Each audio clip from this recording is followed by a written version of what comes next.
సాధారణంగా మనిషికి ఒక కళ, ఒక ఇల్లు కట్టుకోవాలని, ఒక కారు కొనుక్కోవాలని, పిల్లలను మంచిగా చదివించుకోవాలని ప్రతి మనిషికి ఒక కళ ఉంటుంది.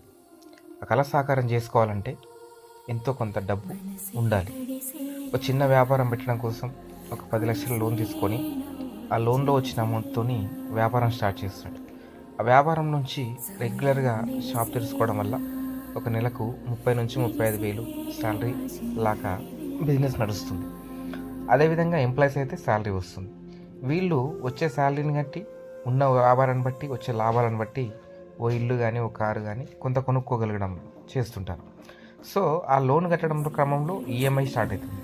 ఆ ఈఎంఐ అనేటివి వ్యాపారాలు చేసే వాళ్ళైతే ఒక నెల ఒక రకంగా బిజినెస్ ఉంటుంది, ఇంకో నెల ఇంకో రకంగా బిజినెస్ ఉంటుంది. ఉద్యోగస్తులకు కూడా అదేవిధంగా ఒక నెల ఒక్కొక్క రకంగా వస్తుంటుంది.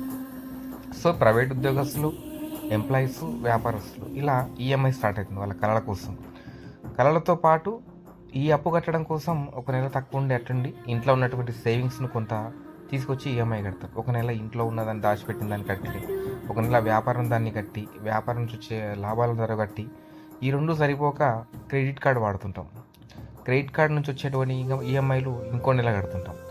అవి సరిపోయినప్పుడు ఇల్లు ఈఎంఐ ఉంటుంది, క్రెడిట్ కార్డు ఈఎంఐ ఉంటుంది. ఈ రెండు కట్టడం కోసము ఇబ్బంది అయినప్పుడు మళ్ళీ మన ఇంట్లో ఉన్నట్టు గోల్డ్ తీసుకొచ్చి బ్యాంక్లో పెట్టి అవిటి నుంచి వచ్చిన వాటిని మళ్ళీ ఈఎంఐ కట్టుకోవడం, మళ్ళీ కొన్ని లోన్ తీసుకోవడం, ఇవన్నీ అవుతుంటాయి. అప్పుడు నీకు కాల్స్ వస్తుంటాయి. ఈ డేటుకు ఆ డేటుకు ఆ డేటుకు క్రెడిట్కి, లోన్కి, బ్యాంక్ లోన్కి డేట్లు సపరేట్ ఉంటాయి. ఆ లోన్ల నుంచి నీకు ఫోన్లు వచ్చినప్పుడు చిరాకేసి సరిగా వ్యాపారం నడవక కస్టమర్లతో సరిగా మాట్లాడలేవు. సో అక్కడ నీకు వ్యాపారం దెబ్బపడుతుంది. అక్కడ అమౌంట్ తగ్గుతుంది. నువ్వు ఈఎంఐలు కట్టలేక డేట్లు ఉండవు.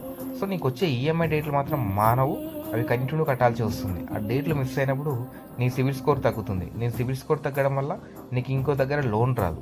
అలాంటప్పుడు లోన్ కట్టడం కోసం మళ్ళీ ఇంకో దగ్గర అప్పు చేయాల్సి వస్తుంది. మళ్ళీ ప్రైవేట్ బ్యాంకులలో లోన్స్ కోసం వెళ్ళాల్సి వస్తుంది. అక్కడ సిబిల్ స్కోర్ రాదు, అక్కడ నీకు లోన్ ఆపర్చునిటీ ఉండదు. ఉన్న లోన్లు రాకుండా, ఇల్లు ఈఎంఐ కట్టలేకుండా చాలా ఇబ్బందులు పడి ఎన్నో జీవితాలు ముగించుకున్న చాలామంది ఉన్నారు.